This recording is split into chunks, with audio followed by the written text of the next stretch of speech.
merci à Nescafé ak l'écran ñi ñuy gunge ci info matin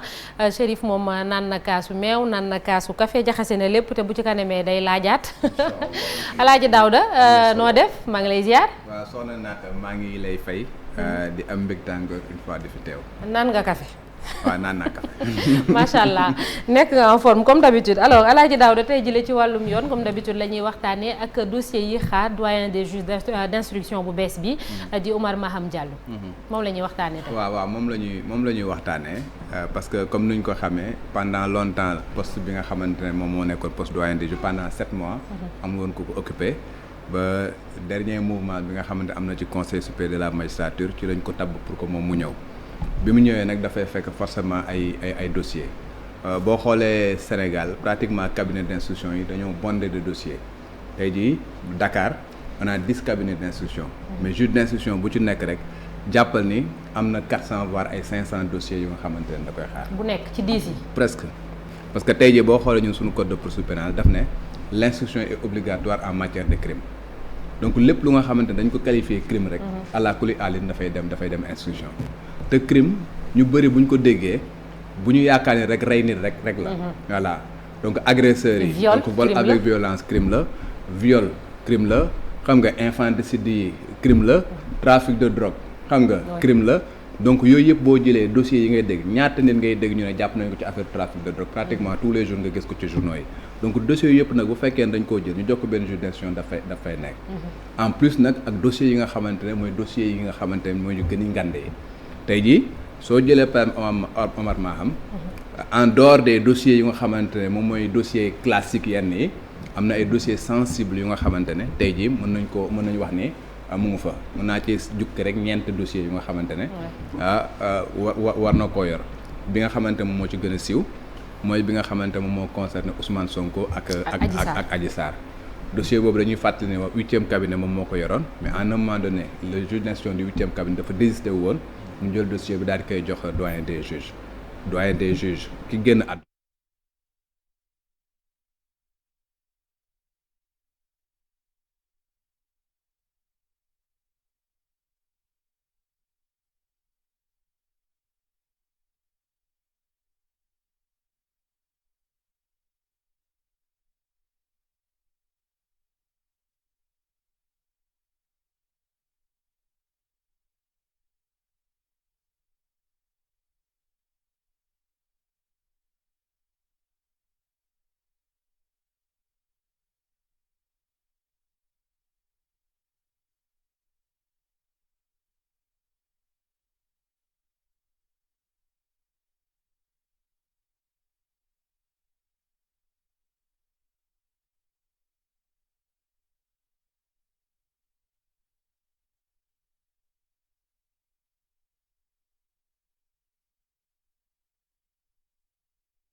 après may leen liberté provisoire ne veut pas dire que dossier bi fa la jaari tàbbi géej ba tey jii dossier ba mu ngi foofu te doyen des juges bi war na cee addu moo amaat yeneen ñaari dossier déggoon ngeen fi ay jamono ñuy wax ay affaire Boy Djiné ba mu entamé woon grève de la faim dossier mi ngi ci cabinet doyen des juges donc war na cee addu beneen dossier bu nga xamante ne également koo xam ne dafa am liberté provisoire ñu war a addu ci dossier moom mooy Bougazelli bi nga xamante ne dafa concerné woon ci l'affaire des faux billets donc ñeenti dossiers yi mu nekk dossiers yu nga xamante yu am solo la yu nga xamante askan bi ñu ngi xaar mu def ci ay jéego ba en fin de compte wax ci li nga xamante ne moom la décidé. parenthèse ndaxte may ma rek beneen dossier boo xamee ni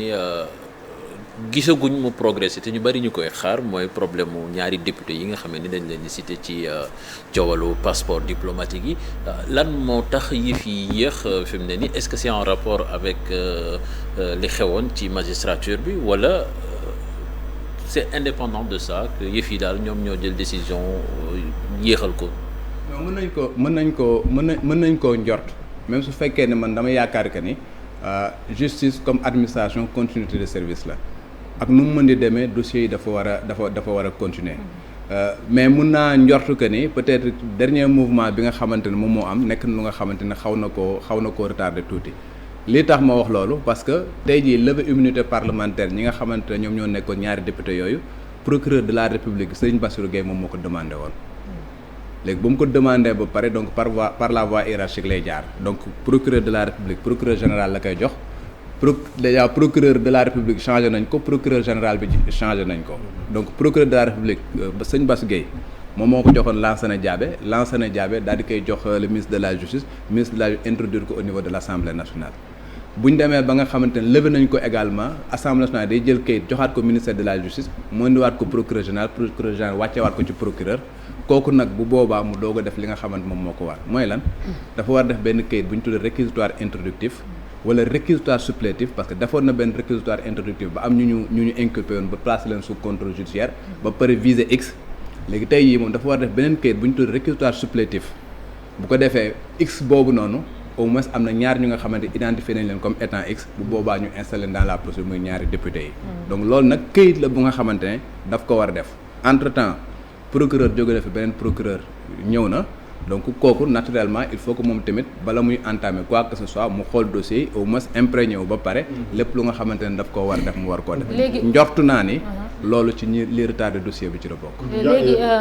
Chérif baal ma tuuti rek léegi pour dellu si ci dossier doyen des juges ndax dafa am benn ordre de traitement bien établi ci dossier yi nga wax yooyu noonu yëpp wala moom mooy xool peut-être à date wala date bu ko neex jour bu ko neex mu ne tey ci dossier bi lay sëgg. naka lay demee waaw parce que instruction dañu wax ne non seulement instruction bi dafa nekk lu nga xamante ne lu secret la. mais juge d'instruction également amul fenn fu nga xamante ne kayit dañ koo tënk ne ko dossier bi nga xam ki nga njëkk inculpé moom ngay njëkk auditionné dans le fond ki ci topp nangam ak nangam dafay traiter les dossiers selon son intime conviction ak nu mu yaakaar ni noonu lay doxalee boo xoolee instruction sax amul fenn fu nga xamante ne dañ ko limité un juge d'instruction peut prendre un dossier téye ko pendant 10 ans amul fenn fu nga xam mën nga toog nga ne ko pourquoi nga téye dossier bi pendant 10 ans même selon gravité kii bi maintenant ce qu'on a remarqué au niveau des cabinets d'instruction mooy dossier bu nga xamante ne avocat mu ngi ci la plupart dossiers yi ñooy nekk dossiers yi nga xamante ñoom lay gën parce que avocat dañ nekk ñoo xam dañuy suivre seen dossier dañu am seen client bu leen fay honoraire di leen teg benn pression donc également ñoom aussi dañuy def yenn acte de procédure def ay requêtes essayer pour ce que seen dossier avancé la plupart du temps ñi nga xamante ne dañuy am ay avocat naa laa koy wax sax dañ leen a inculpé jël ay avocats yu nga xam ne dañ leen commettre d'office xam nga ñooñu la plupart seen dossier dafay xaw a yéex parce que avocat bañ commettre d'office jour bañ la inculpé placé leen sous mandat de dépôt am na ñoo xamante ne keroog lañ leen di gëj a gis donc ce qui fait que seen dossier nu mu waroon a gaawee du ni gaawee mais ñi nga xamante ne am nañ koom bu nga xamante ne dañu jël avocat muy topp seen dossier ñooy xaw a gën a gaaw. léegi lu tax bi poste doyen des juges gën cee stratégique ne nga on a 10 cabinets d'instruction ci Ndakaaru. waaw xam nga li koy waral mooy tey jii juge d'instruction yi duñu autosaisir ñoom ñooy jël seen jox seen bopp dossier procureur de la république moom mooy jox dossier juge d'instruction te poste doyen des juges dafa nekk poste bu nga xamante dafa nekk poste stratégique parce que ka fay nekk dafay nekk souvent ki nga xamante ne moom mooy gën a expérimenté wu ci juge d'instruction ya fa nekk yépp tey ji boo xoolee ñu koy woowee doyen des juges moom mooy normalement ki nga xamante ne moo gën a ancien ci grade bi moo tax ñu koy woowee doyen des juges c'est pas ki nga xamante moom moo gën a âgé non mais ki nga xamante ne moom moo gën a ancien ci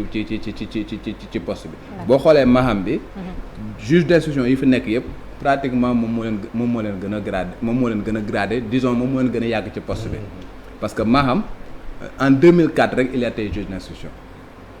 juge d'instruction du 3e cabinet te tey jii boo xoolee par ay juge d'instruction yu nga xamante ne xam nañ leen baax ku mel ni yaa xam lay promotionnaire maa xam lañ ñoom ñaar ñoo génnandoo par exemple centre de formation judiciaire il est sorti en 1998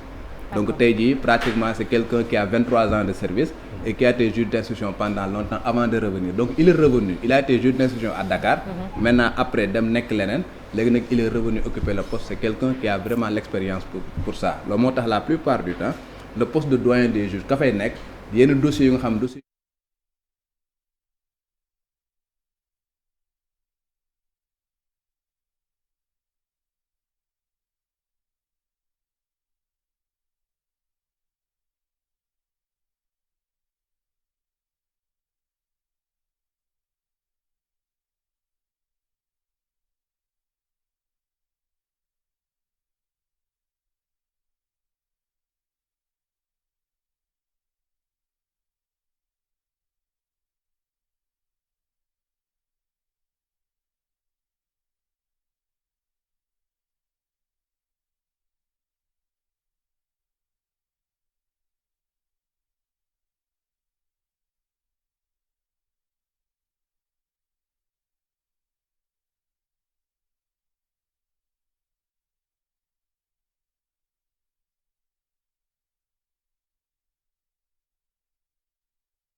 comme moom na mu koy waxee moo am ay éléments yu nga xamante daf koy décharger par rapport aux accusations qui sont formulées à son encontre non seulement dina ko restituer li nga xamante moom mooy passeport am dindi li nga xamante moom mooy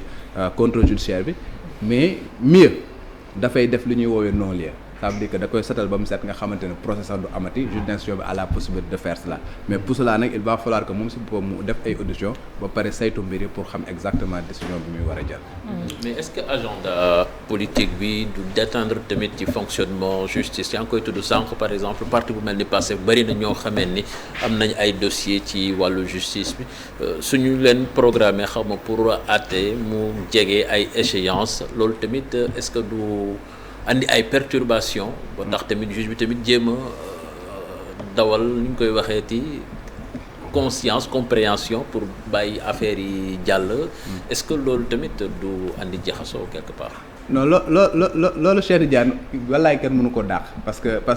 que li nga wax noonu dafa nekk lu nga xam lu yanu maana la parce que tey jii boo xoolee comme dossier yi ma la wax noonu ñetti ñu nga xamante au moins ils sont engagés ci élection yi. ñu nga xamante ci benn parti lañ bokk. tey jii boo jëlee Birame Souleye candidat la. mairie Thiès nga jël par exemple. Ousmane Sonko ci boppam. Ousmane Sonko ci boppam xam nga candidat la mairie Ziguinchor nga jël Abbas moom moo nekk directeur de campagne ki nga xamante moom mooy candidat maire Dakar mi Barthélémy Diaz donc ñett yooyu yëpp boo ko jëlee on se rappelle que Barthélémy Diaz am na benn dossier il a fallu que ñu convoqué ko rek les gens disent que dañuy bëgg par exemple barrer ko la route. Il suffit tout simplement que ñu activer waat dossier bi ci contexte bi les gens vont dire que bon dañ koy jël sous l'angle politique et c'est de bonne guerre pour ñi nga xamante ne ñuy def politique parce que bi ils vont tout faire pour faire peut-être benn bataille d'opinion pour expliquer aux gens que actuellement ne ñun taluñu loolu ñu ngi tal par exemple ci sunu élection bi nga xam ne dañ ci nekk bu ñu woowee lii c'est tout simplement pour ñu distraire ñu pour que ñi nga xamante ñoom ñu nekk parti au pouvoir ñu mën a accéder donc je pense que effectivement pour justice mën a def son travail convenablement xam nga et que benn jeexi jaaxam mën a am par exemple ci bopp nit ñi il va falloir au moins ñu def benn battement un tout petit peu parce que élection bi c'est au mois de janvier ñu def élection ba pare loolu féete boor ba pare après ñu jubluwaat ci dossier yooyu même si je pense que la justice nu muy doxee warul am influence politique warul am benn influence mais malheureusement ci ñun ñu nga xamante noonu la ñuy fonctionner à la kuli aan il faut yooyu nga sóor ko parce que sans loolu après ça va tirer dans tous les sens et justice dafa war a dem avec beaucoup de sérénité quand même. Justement ci wàllu influence laa la bëggoon interpeller est-ce que le doyen des juges il a une certaine influence quant à la décision finale du juge dans un procès quelconque?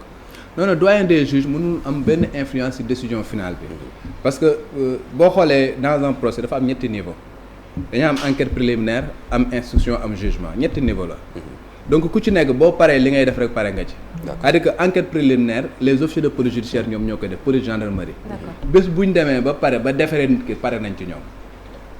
léegi bu boobaa nag juge d'instruction ci boppam bu fekkee c'est un dossier criminel wala un dossier correctionnel boo xamante ne procureur dafa estimer que dañu war a def instruction moom mooy xóotal defaat enquête bu nga xam moo gën a approfondir. bu ñu jëlee par exemple kayit réquisitoire introductif jox ko juge d'instruction foofu la liggéeyam di commencer.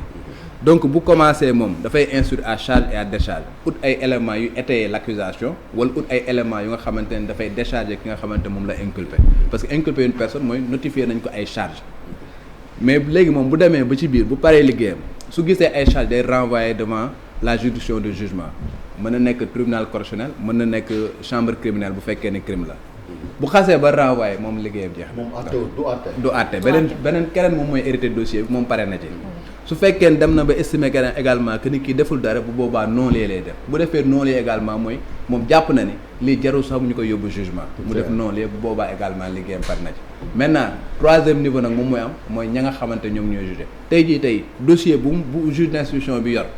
bu demee ba renvoyé ko xamul sa juge bi nga xamante moom. mais est-ce qu'il est indépendant je veux dire parce que des fois damay dégg ñu ne bu procureur dafay réquisitoire. le procureur sàkku moom da koy jëfee. non dafa am ci ay yu nga xamante ne et ça c'est le code de procédure pénale moom moo ko tënk. dafa am yenn article yenn infraction yu nga xamante ne juge d'instruction bu ko visé ba pare sàkku par exemple mandat de dépôt juge d'instruction il a les mains liées parce que code bi moom moo ko tëral. boo jëlee article 139 bi code de procédure pénale daf ne la su fekkee ni le procureur de la République dafa viser les articles 56 à 100 et l'article 255 le juge d'instruction est tenu de placer sous mandat de dépôt c'est-à-dire que procureur moom muy viser ñëw ne dama bëgg nga toppal ma Daouda Mine ci l'article 255 article 255 mooy diffusion de fausses nouvelles par exemple bi nga xamante moo ñu mën nañu concerner ñun moom moo concerné woon le gars de kii Horizon waaw Boubacar Seye article 255 boobu lañ ko inculpé woon Horizon sans frontières donc procureur bu fekkee dafa viser article 255 jox kayit bi benn juge d'instruction ñëw na ko dama bëgg nga inculper ma Daouda Mine placer ma sous mandat de dépôt le juge d'instruction mënul def leneen lu dul placer ma sous mandat de dépôt pare buy doog a saytu mu doog a saytu même bu may jox liberté provisoire après mu doog ma jox liberté provisoire foofu nag ay articles yu nga xamante ne foofu dañ ko koo tënk parce que article 139 bu ma ko rappelé bu code de procédure moom moo ko wax loolu bu fekkee dañu viser article 56 à 100 boo xoolee article 56 à 100